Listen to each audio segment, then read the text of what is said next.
हम नहीं मानेंगे आपका सरकार, क्योंकि आप ये सोच रहे हैं कि जो घोड़ा निकला है आपका विजय, इसकी कोई लगाम नहीं थाम पाएगा।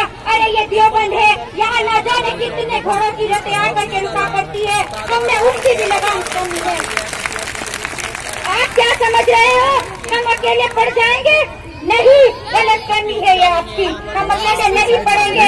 कैसी से चिरागों की लम्हे काटने वालों, कैसी से चिरागों की लम्हे काटने वालों, कुदरत के करिश्मों से लड़ोगे तो मरोगे, कुदरत के करिश्मों से लड़ोगे तो मरोगे। तुम धूल को चुटकी में मसल सकते हो, लेकिन खुशबू को बिखरने से नहीं रोक सकते, खुशबू को बिखरने से नहीं रोक सकते। ये सरकार हारेगी, इंशाअल्लाह हारेगी, ये सरकार हारेगी। इस सरकार को झुकना पड़ेगा, ये कानून वापस लेना पड़ेगा। अमित शाह साहब कह रहे हैं कि हम एक इंच पीछे हटने को तैयार नहीं है, तो मैं अपनी यहाँ बैठी माँ बहनों के कंधे से कंधा